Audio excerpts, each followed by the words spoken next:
Hello friends, I'm George, the nice medic gentleman. One of the most popular men's fragrances at the moment and in the past few years has been the YEDP from Yves Saint Laurent, and for a good reason. This fragrance has very good performance, has a very high complement factor, and is super versatile. So it's only natural that clone houses will try to copy the scent profile of YEDP. And in today's video, I'm going to take a look at a fragrance from the house of Maison Alhambra, the Maison Alhambra Ye. And I'll try to answer the question, is Ye a good alternative to YSL EDP?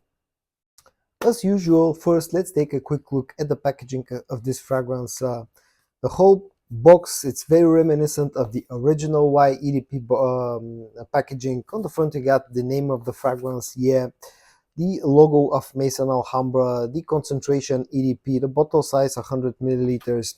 On the top there's the again the Maison Alhambra logo. On the back a sticker of authenticity with some additional information, and then on the bottom some information about the company itself along with the production date. The production date of this bottle is November of 2022. And once we open up the box, this is how the actual bottle looks. As you can see, it's very close to the original. Next, let's check out the scent profile of Maison Alhambra Ye. Now, if you check up on Fragrantica, you'll see that Maison Alhambra Ye and YEDP are supposed to have the exact same note breakdown. I don't know if that's the case in reality, but that's how it's listed over on Fragrantica. Now, I'll spray Ye on my left hand. As you can see, the sprayer is quite decent, and then I'll spray the original one on my right hand. The sprayer on YEDP is a lot nicer, of course, but that's to be expected because of the price difference. Now, straight from the get-go, the original YEDP feels denser, it feels a lot fresher, and it all in all feels a lot stronger compared to Maison Alhambra Ye. Maison Alhambra Ye feels like the apple note that's in the opening here is basically the main player with a touch of bergamot somewhere in the background. I don't pick up much of juniper as it's much of ginger, excuse me, as it's supposed to be in the opening of Ye.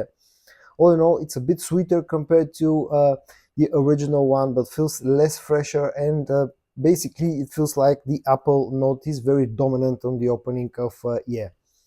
The YEDP has a lot more going on. There's definitely a bergamot in here.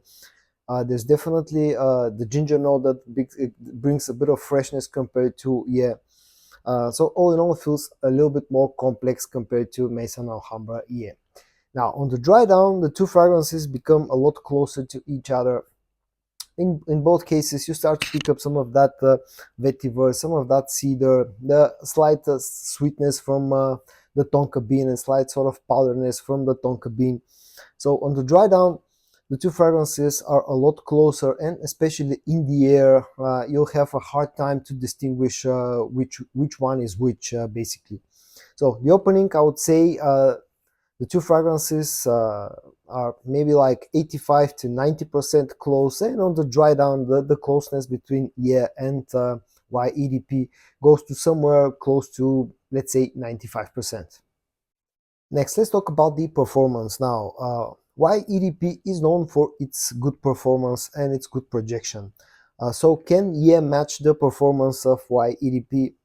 Unfortunately not, but that's to be expected again because of the price difference. And also I have to mention that Ye is not a bad performer at all.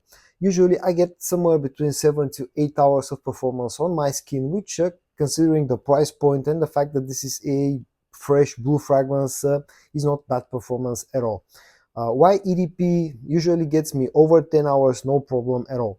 Now, projection wise, again, YEDP is known for its strong projection. It projects nicely for about 2 to 2.5 hours, whereas the Ye from Maison Alhambra has sort of a solid projection, but for about hour and a half.